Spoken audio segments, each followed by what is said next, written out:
In East Africa, where the equator crosses a land of extraordinary diversity, lies Kenya.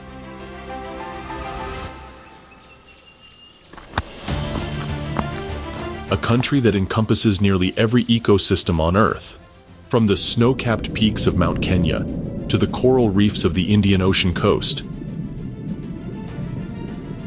From the vast savannas of the Masai Mara to the ancient forests of the Aberdaris, Kenya contains an entire world within its borders. In Kenya, wildlife lives by the ancient rhythm of the seasons. Here, winter arrives not with snow, but with the short rains that awaken the earth from its slumber. Rivers swell with newfound purpose, carving fresh channels through ancient landscapes.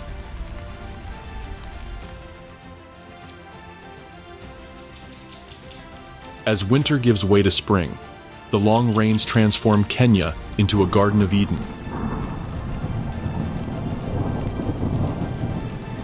The Rift Valley fills with flamingo-pink waters, creating mirror images of snow-capped Mount Kenya in the distance.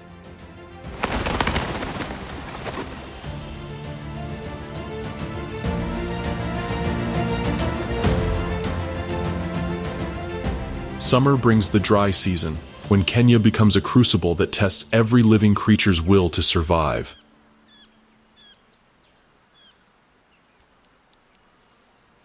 The Amboseli Plains crack under relentless sun, creating a mosaic of parched earth that stretches toward Kilimanjaro's distant peak. Autumn completes the cycle as the short dry season prepares the stage for winter's return. The savanna glows gold in the setting sun, while massive baobab trees stand like ancient monuments to endurance.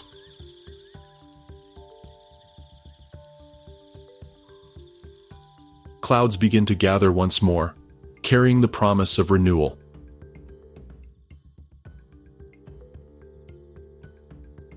Welcome to Kenya, where each season writes its own chapter in the greatest survival story ever told.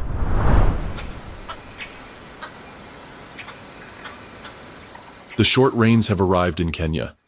Steam rises from the warming earth as the first drops of precipitation meet sun-baked soil. This is not the winter of the Northern Hemisphere, but a season uniquely African.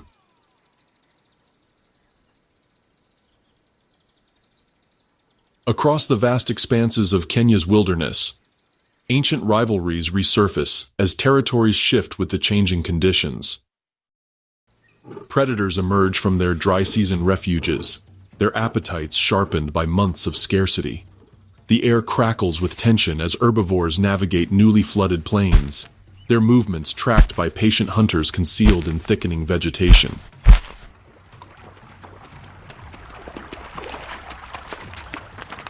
In the Aberdare Mountains, the higher elevations receive their most substantial rainfall of the year, creating waterfalls that cascade down volcanic slopes with thunderous force.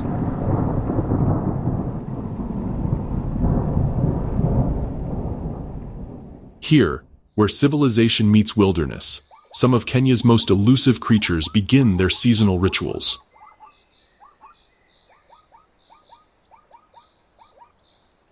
The wetlands of Lake Nakuru transform into staging grounds for epic migrations. Millions of flamingos arrive as if summoned by some prehistoric calling. Their numbers so vast, they appear as living pink carpets stretching beyond the horizon. The alkaline waters teem with the algae and small crustaceans that fuel this spectacular gathering. But it is in the dense forests of the Aberdaris where our winter journey truly begins. Deep within the montane forests, the leopard stretches with fluid grace, every muscle visible beneath her golden coat. She is a creature of contrasts, capable of incredible gentleness with her cubs, yet possessing the power to drag prey twice her weight up vertical cliff faces. Her amber eyes scan the terrain below, pupils dilating, as darkness claims the landscape. This is her domain, a world where few predators dare to venture, and where her superior climbing abilities grant her absolute dominion. The winter rains have created challenges and opportunities in equal measure. Small streams now cascade down the escarpment, creating muddy conditions that make silent stalking more difficult. However, the increased vegetation provides better cover, and the rain masks the sound of her approach. She begins her descent, moving from boulder to boulder with the fluid grace of liquid mercury. Her current territory spans nearly 15 square miles of diverse terrain, from dense forest to open grassland. Unlike the social lions of the plains below, she is a solitary hunter, relying on stealth and patience rather than cooperation. Every aspect of her anatomy reflects this lifestyle, from her retractable claws designed for climbing to her powerful jaws, capable of delivering a crushing bite to the neck of her prey.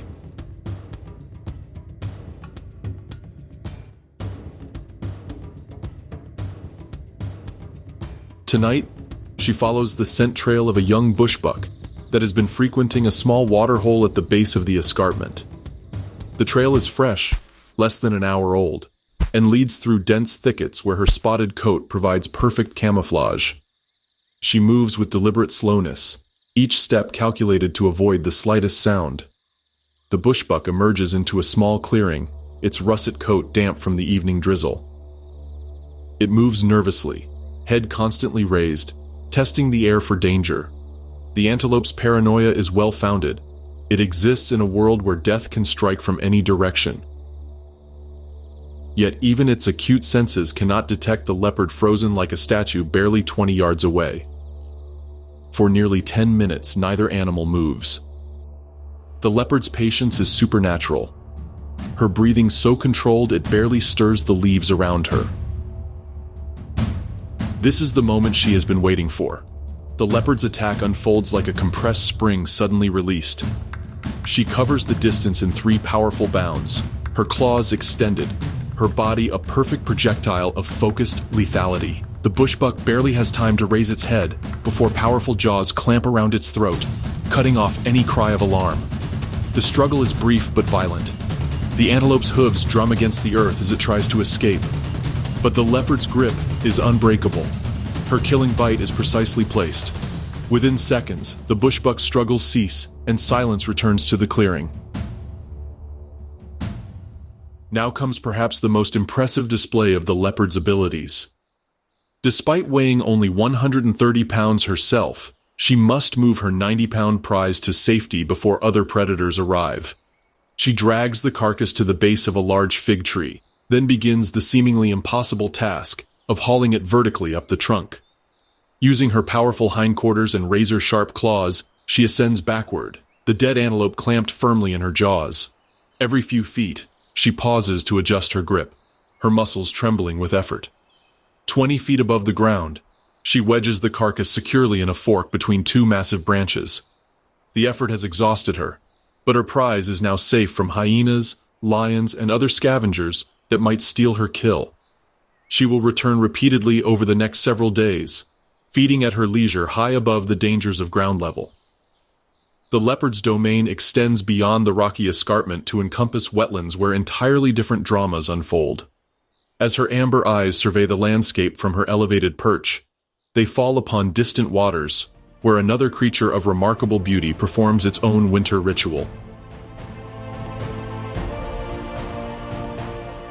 The fish eagle's cry pierces the dawn air above Lake Naivasha, a sound that has become synonymous with wild Africa. From her perch atop a towering yellow fever tree, she surveys her aquatic domain with eyes 8 times more powerful than human vision. Every ripple on the water's surface, every movement beneath its depths, registers in her consciousness with crystal clarity. She is a creature of magnificent proportions, her white head and tail contrasting dramatically with her brown body and wings.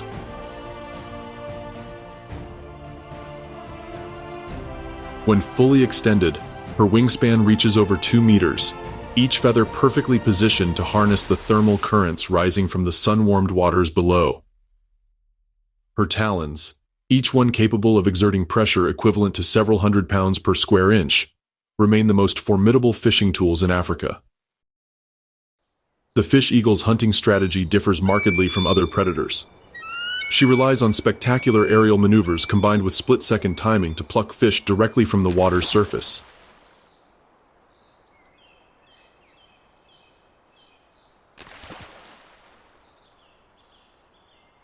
A school of tilapia ventures into the open water, their silver bodies flashing in the morning sunlight. The fish eagle's posture changes imperceptibly, her body tensing as she calculates distance, wind speed, and the fish's probable movement patterns. Her head tilts slightly, bringing her prey into the precise center of her binocular vision. The attack begins with a shallow dive from her perch, wings partially folded to increase speed. As she approaches the water, her wings spread wide, allowing for precise control of her descent. Her talons extend forward like landing gear, while her body assumes a near-vertical position. The moment of contact with the water creates an explosion of spray that obscures the action for several seconds.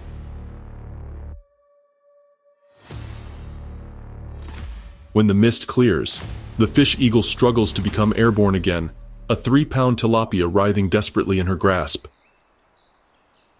The added weight makes flight difficult, requiring powerful wing beats to achieve liftoff.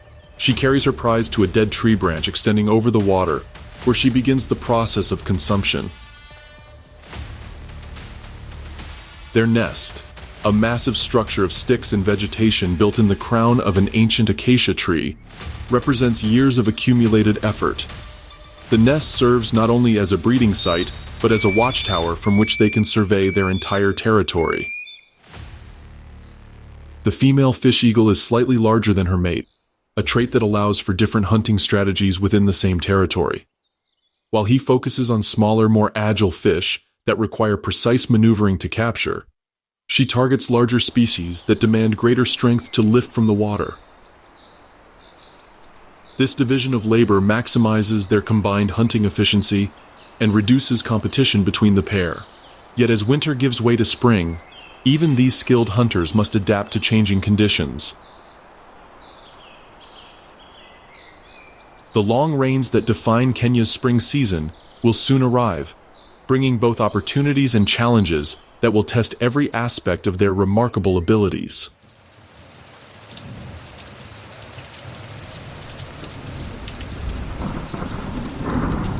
The long rains have arrived in Kenya, across vast landscapes that were recently painted in shades of gold and brown.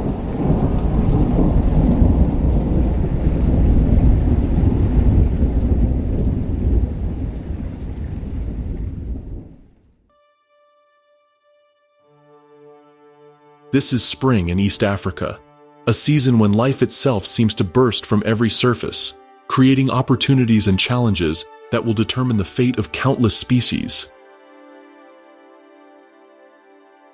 The transformation is nothing short of miraculous. Seasonal lakes reappear overnight, filling with water and immediately attracting millions of migrating birds. The acacia trees burst into bloom, their golden flowers creating clouds of pollen that drift across the awakening savanna. In the Samburu National Reserve, flash floods carve new channels through ancient elephant paths. The normally docile Ewaso Ngiro River becomes a raging torrent that separates families and forces animals to take extraordinary risks to reach water and grazing areas. Yet these same floods deposit nutrient-rich sediments across the floodplains, creating conditions for explosive plant growth. The predator-prey dynamics of the dry season shift dramatically as abundant vegetation provides better cover for hunters, while simultaneously offering more escape routes for their targets. Mount Kenya, Africa's second highest peak, becomes a weather generator that draws moisture from the Indian Ocean and transforms it into daily afternoon thunderstorms. These localized weather systems create microclimates that support incredible biodiversity, from alpine vegetation near the summit to lush forests on the lower slopes. It is in these diverse spring environments that 3 remarkable species demonstrate the incredible adaptability that characterizes African wildlife. In the golden morning light of Samburu, a tall animal emerges from behind a stand of umbrella thorns. The reticulated giraffe moves with a grace, covering more ground than most animals manage in several strides. She stands 18 feet tall, her head reaching heights where the air itself seems different. From this elevated perspective, she surveys a landscape transformed by the long rains into a paradise of plenty. What was recently a harsh environment of scattered thorn trees and sparse grass has become a verdant garden. The giraffe's extraordinary height, once an adaptation for reaching food sources beyond the reach of competitors, now grants her additional advantages. She can spot predators from miles away, track weather patterns by observing distant cloud formations, and navigate the complex social geography of her species across vast territories. Her elevated position makes her a living watchtower for countless other animals. Her feeding behavior demonstrates the elegant efficiency that characterizes everything about giraffes. She approaches a fever tree whose highest branches are laden with protein-rich new growth. Her prehensile tongue, nearly 2 feet long and covered with protective papillae, extends toward the tender shoots. The tongue's dark pigmentation protects it from ultraviolet radiation during long feeding sessions, while its incredible dexterity allows her to select individual leaves while avoiding the wicked thorns that protect them. She grasps a branch with her tongue, then uses her flexible lips to strip away leaves while her powerful jaws begin the grinding process that will eventually break down the tough cellulose. Her specialized digestive system, featuring 4 stomach chambers and helpful bacteria, can extract nutrition from vegetation that would be toxic to most other animals. Each day, she must consume up to 75 pounds of vegetation to maintain her massive frame. The long rains have made this task significantly easier, as every tree and shrub produces tender new growth rich in proteins and minerals. However, the abundance also creates new challenges, as other herbivores compete for the same resources while predators take advantage of the dense cover to launch surprise attacks.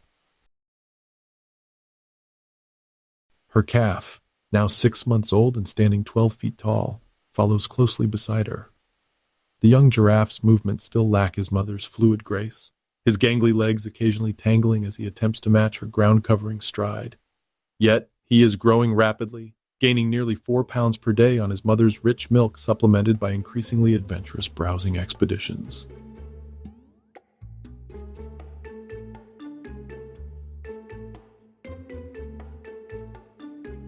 The relationship between mother and calf is one of the most touching in all of nature. Despite her imposing size, she demonstrates remarkable gentleness when interacting with her offspring. She uses her massive head to guide him away from danger, communicates through subsonic rumbles too low for human ears to detect, and positions herself between the calf and any potential threats. The spring rains have created ideal conditions for giraffe reproduction, and several females in the area are approaching the end of their 15-month gestation period. Birth is a dramatic event for giraffes, as calves drop nearly 6 feet to the ground during delivery. This seemingly traumatic entrance into the world actually serves important purposes, helping to break the umbilical cord and stimulating the calf's first breath. As they move through their territory, they demonstrate remarkable ability to cover vast distances with minimal effort. Their unique gait, called pacing, involves moving both legs on the same side of the body simultaneously. This creates a rocking motion that, while appearing awkward to human observers, actually represents one of nature's most energy-efficient forms of locomotion. Their territory encompasses several seasonal water sources that have been recharged by the long rains. Unlike many African herbivores, giraffes can survive for extended periods without drinking, obtaining much of their water requirement from the vegetation they consume. However, when they do drink, the process is spectacular, requiring them to spread their front legs wide and lower their massive heads nearly to ground level. The spring season also brings increased predator pressure, as lions and leopards take advantage of the improved hunting conditions. While adult giraffes are largely immune to predation due to their size and powerful kicks, calves remain vulnerable. The mothers respond by forming defensive circles around their young, creating living fortresses that few predators dare to challenge.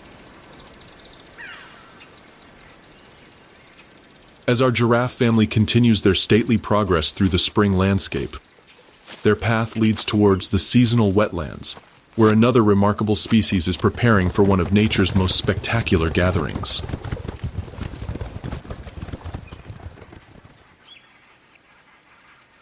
The alkaline waters of Lake Bogoria stretch towards distant volcanic hills, their surface broken only by the gentle disturbance of countless feeding birds. What appears from a distance to be a pink carpet reveals itself upon closer inspection to be nearly 2 million lesser flamingos engaged in one of nature's most extraordinary feeding frenzies. Each bird stands barely 3 feet tall, yet collectively they create a spectacle.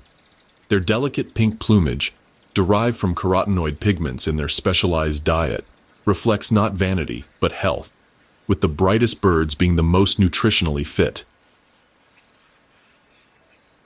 The spring rains have created perfect conditions for the flamingo gathering.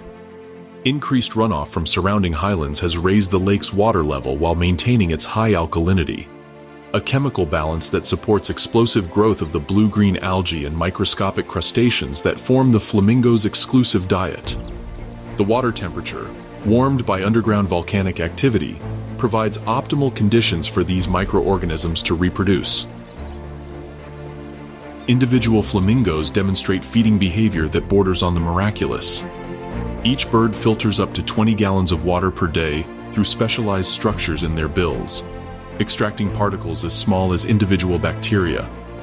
Their bills, curved downward in an elegant arc, contain rows of fine lamellae that function like living sieves, allowing water to pass while retaining nutritious particles. A flamingo lowers its head into the water until its bill is completely submerged and inverted. Its muscular tongue pumps rapidly, creating suction that draws water into the bill, while specialized muscles expel it through the lamellae. The remaining algae and crustaceans are then swallowed, providing the proteins and lipids necessary for survival and reproduction.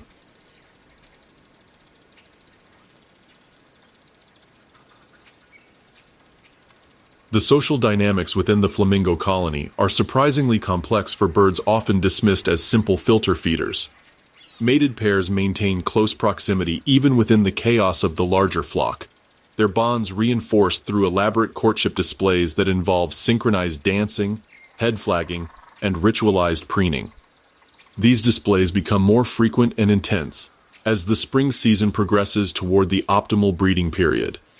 The spring gathering at Lake Bogoria represents just one stop in an intricate migratory pattern that spans multiple countries and follows the seasonal availability of optimal feeding conditions. Flamingos possess an almost supernatural ability to detect suitable water bodies from hundreds of miles away. Weather patterns play a crucial role in determining the success of the flamingo gathering. Too much rain dilutes the alkaline water and reduces algae concentrations, while too little rainfall can cause water levels to drop dangerously. The birds possess an extraordinary ability to assess these conditions and make collective decisions about when to remain and when to seek alternative feeding sites. The spring rains also influence breeding behavior, as flamingos require specific conditions to construct their mud cone nests and successfully raise their chicks. The colony's reproductive success depends on maintaining stable water levels throughout the extended incubation and rearing period, making them extremely vulnerable to human activities that alter natural water cycles. The flamingo gathering creates its own weather system, with the body heat of 2 million birds generating thermal currents that influence local wind patterns and cloud formation. The air above the flock shimmers with heat waves that create mirages and optical illusions, adding to the otherworldly atmosphere of the spectacle. As morning progresses toward midday, portions of the flock begin to take flight in response to some imperceptible signal.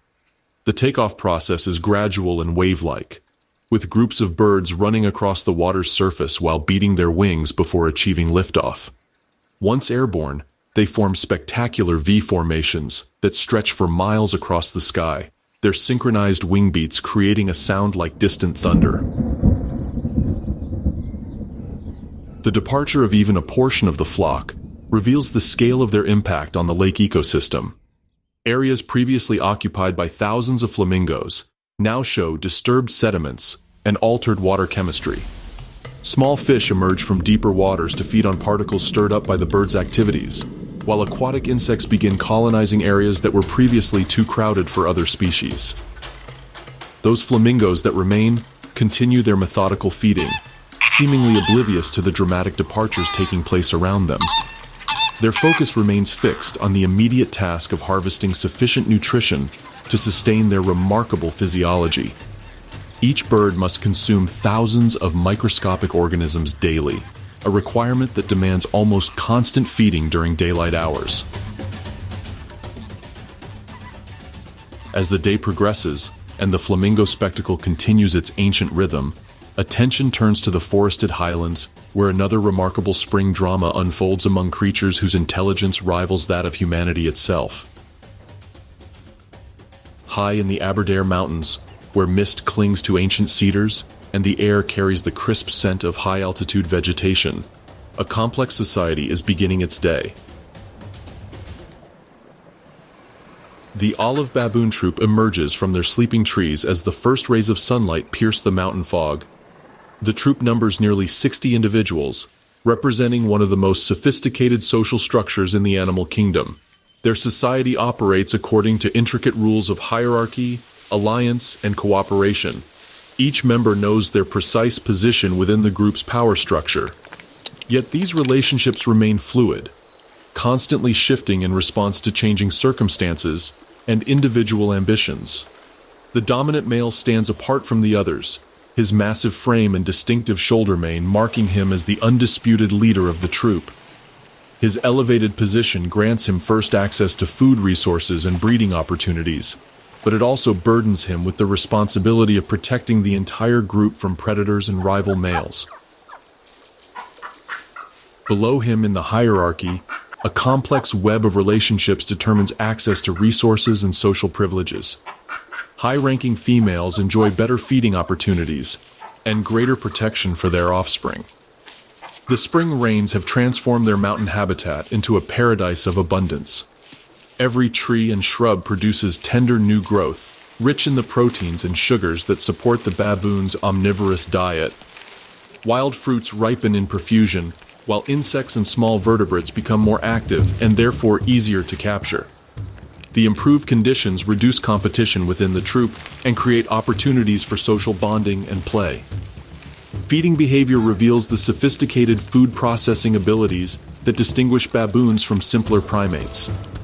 They possess detailed knowledge of which plants are edible at different stages of development, how to process toxic species to remove harmful compounds, and where to find the highest quality food sources within their territory.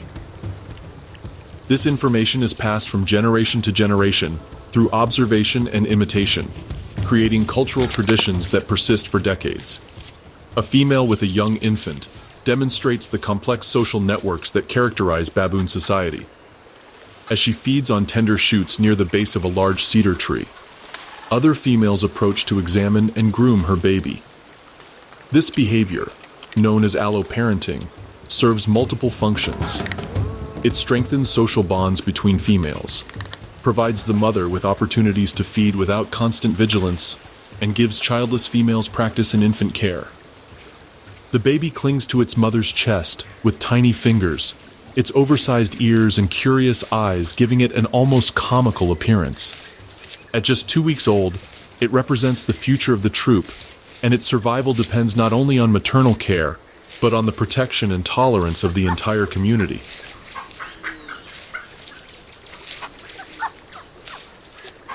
The spring season's abundance increases the likelihood of infant survival, as well-nourished mothers produce richer milk and have more time to devote to childcare. Juvenile baboons engage in elaborate play sessions that serve as training for adult behaviors. Young males practice the dominance displays they will need to establish territories and attract mates, their miniature versions of aggressive postures appearing almost comical. Young females engage in mock grooming sessions and maternal behaviors with even younger infants, learning the complex social skills that will determine their success as adults.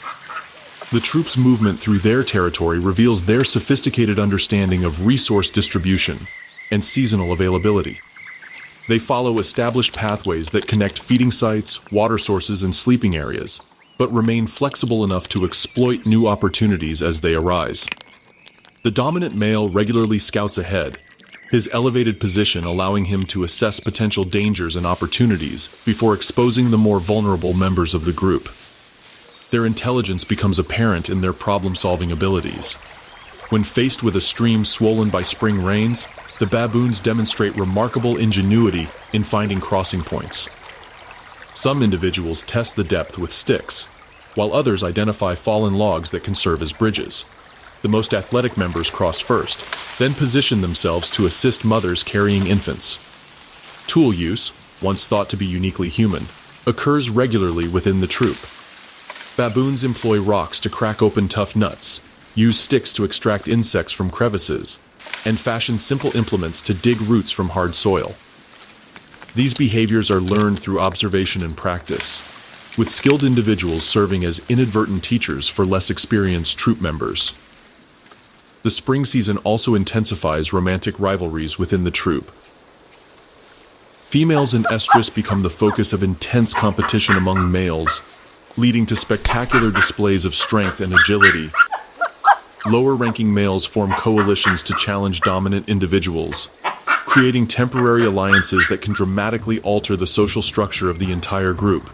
Grooming sessions become more frequent and elaborate during the spring months, serving functions that extend far beyond simple hygiene. The act of carefully removing parasites and debris from another individual's fur creates and maintains social bonds that can last for years. High-ranking individuals receive more grooming than they provide, while subordinate baboons must invest considerable time in maintaining relationships with their superiors.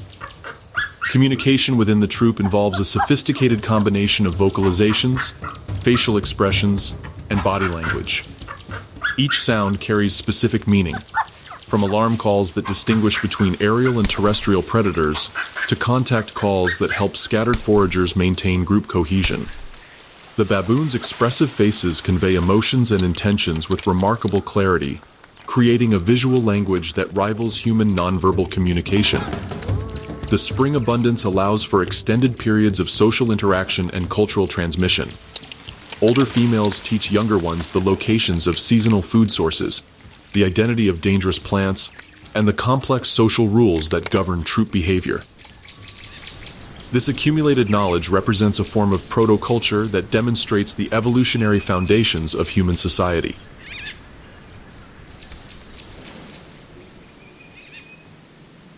The merciless African sun has transformed Kenya into a crucible of survival. What was once green and abundant has become a landscape of stark beauty and desperate challenge. The long dry season stretches endlessly ahead, a test of endurance that will separate the strong from the weak, the adaptable from the rigid, the survivors from the casualties. In the shadow of Mount Kilimanjaro, elephants undertake epic migrations in search of water, their ancient pathways marked by the bones of those who didn't survive previous droughts. The mountain itself becomes a beacon of hope, its snow-capped peak promising water that may or may not flow down to the parched lowlands below. The predator-prey dynamics of the wet season undergo complete reversal, as water sources become focal points of both opportunity and danger. Lions abandon their usual hunting strategies in favor of ambush tactics at remaining water holes, while herbivores must balance their desperate need for water against the certainty of encountering predators at every viable source. Competition intensifies to levels that seem almost supernatural. Every seed, every drop of morning dew, every fragment of shade becomes a contested resource.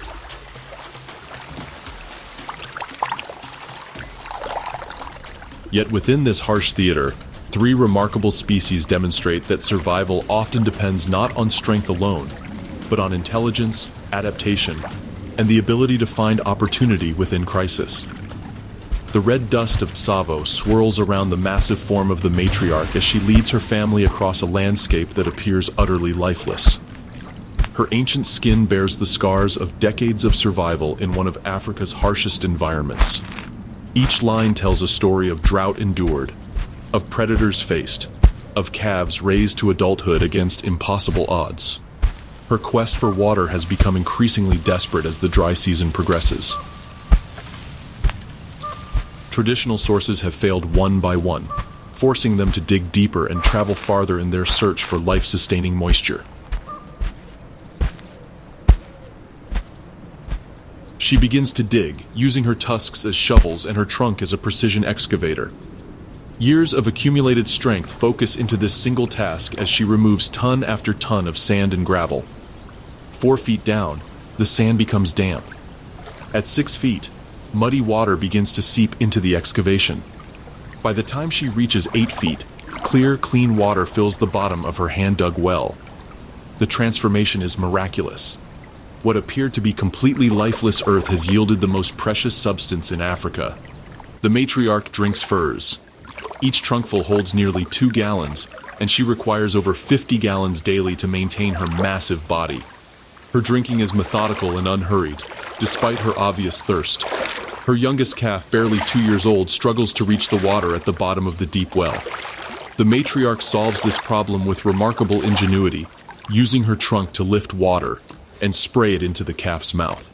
The elephant-created water source becomes a magnet for other species desperate for hydration. Zebras, warthogs, and various antelope species gather at respectful distances, waiting for permission to approach the life-saving well. The family's feeding strategy during the dry season reveals adaptations developed over millions of years of evolution. They consume plants that other herbivores find toxic, their specialized digestive systems neutralizing compounds that would kill smaller animals. Baobab trees become particular targets, their massive trunks containing tons of water-rich tissue that elephants can access by stripping away the outer bark.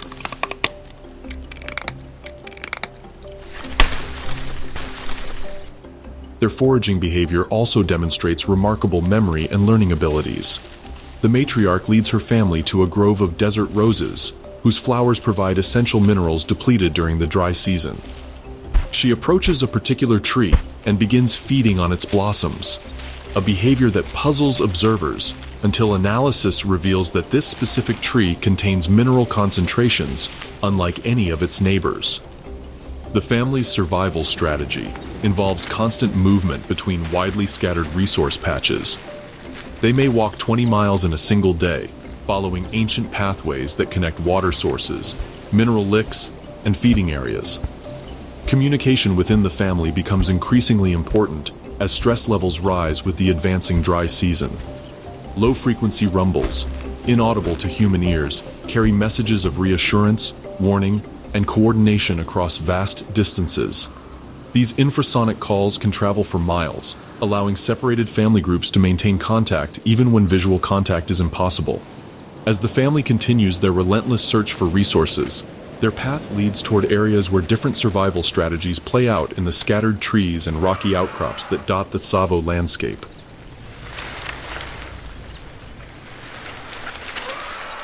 In the narrow strip of riverine forest that follows a long dry watercourse, a black and white form moves through the canopy with grace. The Gareza colobus monkey appears almost ghost-like against the pale bark of fever trees, his flowing white mane streaming behind him as he leaps between branches with supernatural agility. The colobus occupies a unique ecological niche, specializing in a diet that would prove toxic to most other primates. His four-chambered stomach, more similar to that of a cow than a typical monkey, allows him to digest mature leaves, bark, and other fibrous plant materials that remain available, even during the harshest drought conditions. This adaptation has made him one of the few primates capable of thriving in semi-arid environments where other species struggle to survive. His territory encompasses roughly 50 acres of gallery forest, a seemingly modest domain that actually represents one of the most challenging habitats to defend in all of Africa. The linear nature of riverine forests creates territories that may stretch for miles, while remaining only a few hundred yards wide. Patrolling such an area requires enormous energy expenditure and constant vigilance against neighboring groups seeking to expand their own territories. The morning begins with territorial calls that echo through the forest like the voices of ancient spirits. The colobus throws back his magnificent white-maned head and releases a series of roars that carry for over a mile through the still air. These vocalizations serve multiple purposes. They announce his presence to rivals, maintain contact with scattered family members, and establish his claim to crucial resources during the most competitive season of the year. The social structure is relatively simple compared to other primates, with the adult male serving as protector and territorial defender, while the females focus on child-rearing and foraging.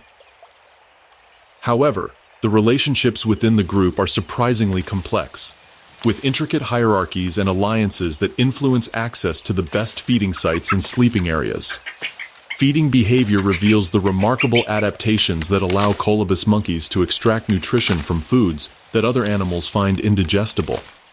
He selects young leaves from a wild fig tree, his delicate fingers choosing only the most tender growth, while avoiding older leaves that contain higher concentrations of toxic compounds.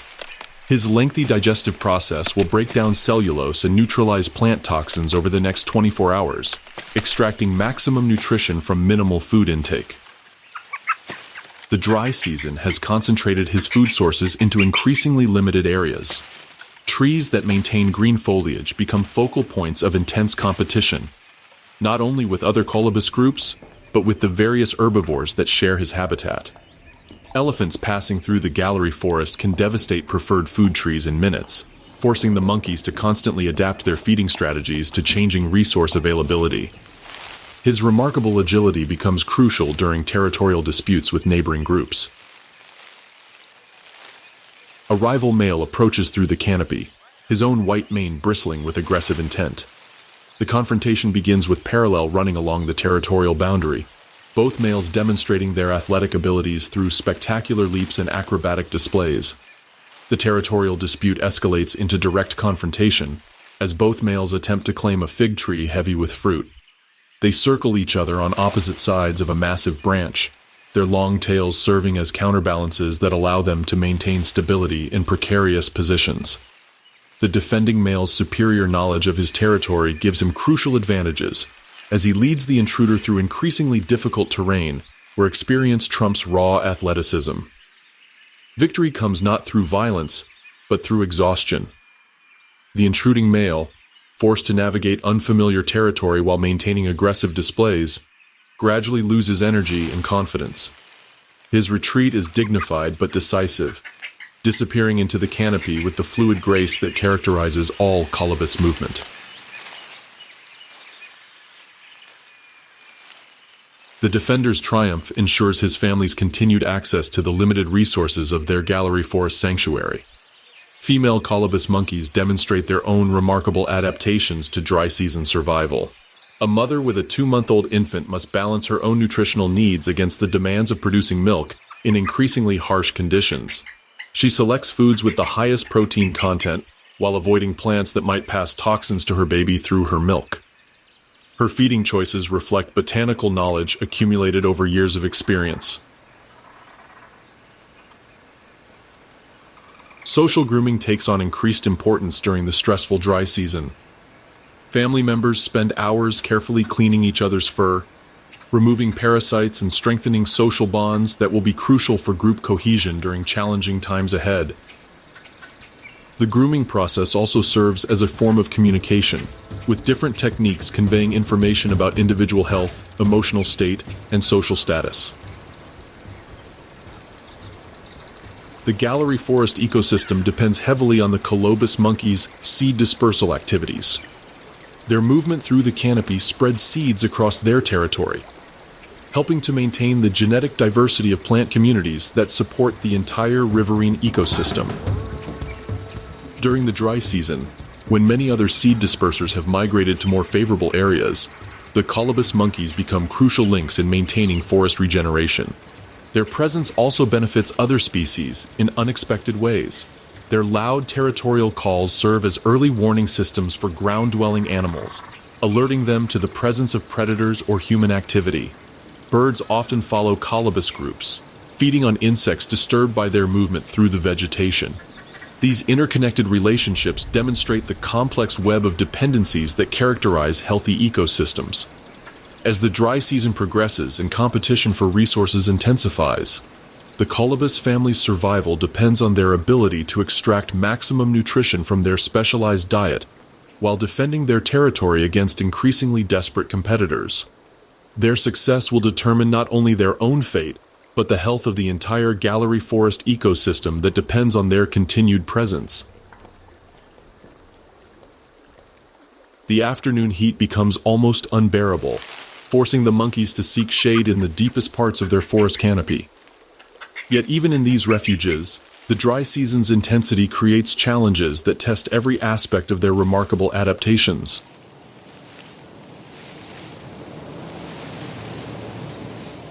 Across the heat-shimmered plains of the Masai Mara, a figure strides with regal bearing through grass that crackles beneath the relentless sun.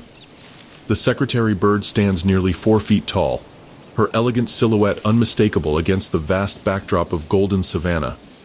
She is a creature of extraordinary contradictions, a raptor that prefers to hunt on foot, a bird capable of flight that spends most of her time walking, a predator whose elegant appearance masks one of Africa's most effective killing machines.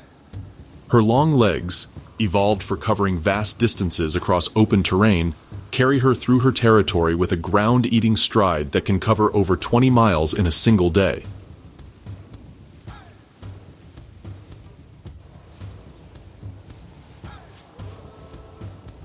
The dry season has concentrated her prey into increasingly predictable patterns, a phenomenon that plays directly to her hunting strengths. Snakes, rodents, and ground-dwelling birds seek shelter in the scattered patches of remaining vegetation, creating natural hunting grounds where her unique combination of patience, speed, and power can be employed to maximum effect. She moves methodically through the grass, each step calculated to flush hidden prey, while maintaining perfect balance for the lightning-fast strikes that have made her species legendary. Her keen eyesight, evolved for detecting movement across vast distances, can spot a mouse rustling through grass from over 100 yards away. The discovery of prey triggers a transformation that reveals her true predatory nature. A puff adder, one of Africa's most dangerous venomous snakes, emerges from beneath a scattered pile of dried vegetation. Most animals would flee from such an encounter, but the secretary bird approaches with precision. Her long legs keep her body well above the snake's striking range, while her powerful feet become weapons capable of delivering bone-crushing blows. The battle is brief, but spectacular. The snake coils and strikes repeatedly, its fangs capable of delivering enough venom to kill an elephant. Yet the secretary bird's reflexes are supernatural, her feet dancing just beyond the serpent's reach, while delivering devastating kicks. Each strike is precisely aimed at vital areas with accuracy. Victory comes with a final crushing blow that kills the snake. The secretary bird immediately grasps the defeated predator behind its head, ensuring that even in death, the venomous fangs cannot cause harm. She tosses the snake's body into the air and catches it head first, beginning the process of swallowing her prize whole despite its considerable length. The successful hunt provides protein that will sustain her for several days. Her ability to take dangerous prey that other predators avoid expands her available food base significantly, giving her competitive advantages that become more pronounced as the drought intensifies. Her territory encompasses nearly 40 square miles of mixed grassland and acacia woodland, an enormous area that she must patrol regularly to prevent other secretary birds from establishing competing territories. During the dry season, these territorial boundaries become even more critical, as the concentration of remaining prey creates valuable resources worth defending. The secretary bird's nest, built in the crown of a thorny acacia tree, takes weeks to construct. The massive structure, nearly 6 feet across and 3 feet deep, provides secure nesting sites that can be used for multiple breeding seasons. The thorny branches of the acacia provide natural protection against predators, while the elevated position offers commanding views of the surrounding territory. Her mate arrives at the nest site carrying a large monitor lizard, his contribution to their shared parental duties. Secretary birds form monogamous pairs that may last for multiple breeding seasons. Their cooperation essential for successfully raising young in one of Africa's most challenging environments. The division of labor between the pair maximizes their hunting efficiency while ensuring constant protection for their vulnerable offspring. Two chicks occupy the nest, their awkward proportions and fluffy gray down, making them appear almost comical compared to their magnificent parents. At 6 weeks old, they are beginning to develop the flight feathers that will eventually allow them to leave the nest, but they remain completely dependent on their parents for food and protection. Their survival rate in the harsh conditions of the dry season is low, making each successful breeding attempt crucial for species continuity. Feeding the chicks requires the parent birds to hunt almost continuously during daylight hours. Each chick requires approximately 1 pound of meat daily, forcing the adults to take increasingly dangerous prey to meet their offspring's nutritional demands. The parent's hunting success directly determines whether the chicks will survive to independence or become casualties of the dry season's harsh realities. The secretary bird's role as a predator extends far beyond simple food chain dynamics. Her preference for venomous snakes makes her one of Africa's most important controllers of dangerous reptile populations. A single secretary bird may kill hundreds of venomous snakes during her lifetime, significantly reducing the threat these predators pose to other wildlife and human populations. Her hunting activities also benefit the grassland ecosystem in unexpected ways. By controlling rodent populations, she prevents overgrazing that could further degrade already stressed vegetation. Her presence indicates healthy grassland ecosystems capable of supporting top-level predators, making secretary birds important indicators of environmental quality. As the sun begins its descent toward the western horizon, the secretary bird resumes her patient hunting. The cooling air will make her prey more active, creating opportunities that may not exist again until the following evening. Her survival, and that of her offspring, depends on her ability to capitalize on every hunting opportunity the harsh landscape provides. The dry season's grip on Kenya shows no signs of weakening, and the challenges faced by the secretary bird represent just one facet of a continent-wide struggle for survival.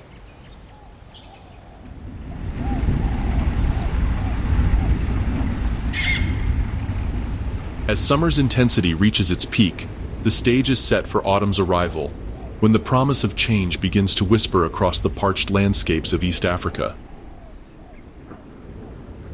The Wheel of Seasons begins its subtle turn across the Kenyan landscape as autumn arrives, not with falling leaves, but with the first tentative promises of change. The short dry season holds the land in its grip, yet there are signs perceptible only to those whose survival depends on reading nature's most subtle signals. This season of transition brings unique challenges and opportunities for Kenya's wildlife. Migration patterns begin to shift as animals respond to subtle environmental cues that herald the approaching change. Territories established during the harsh dry season must be abandoned or defended as resources become redistributed across the landscape.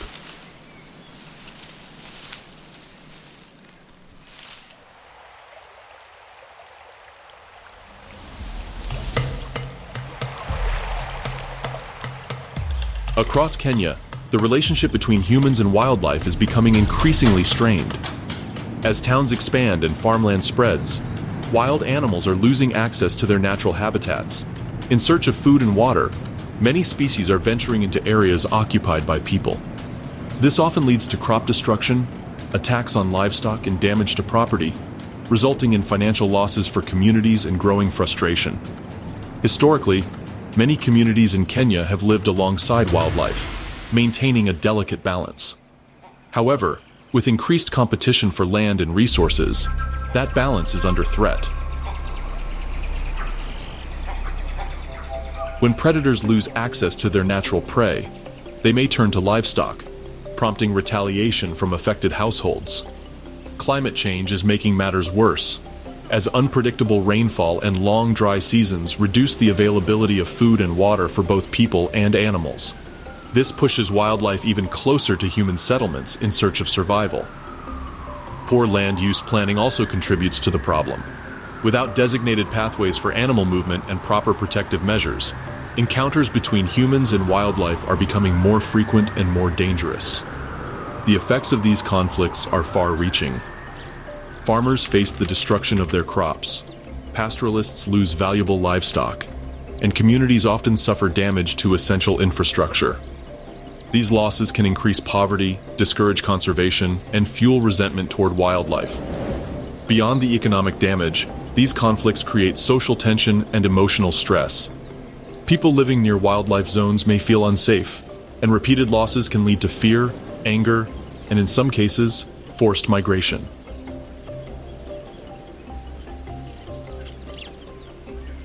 The killing of wild animals in retaliation disrupts ecosystems.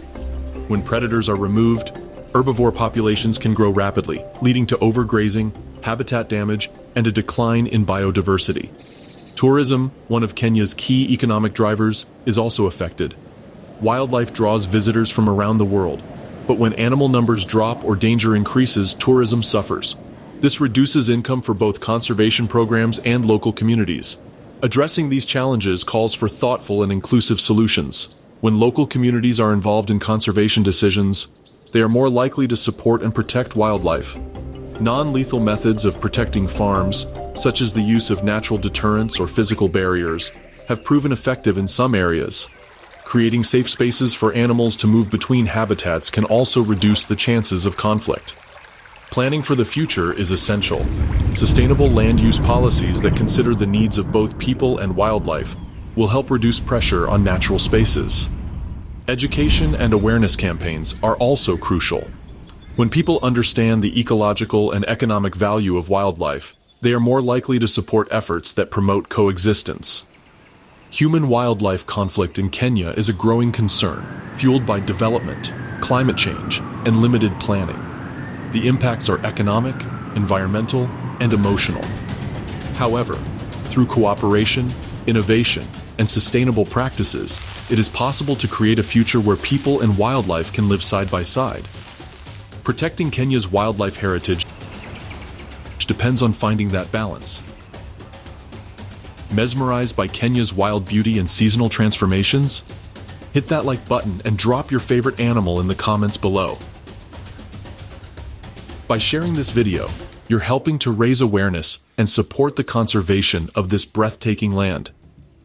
And be sure to tap the bell icon so you're always first to witness the next wildlife story from a different part of the world.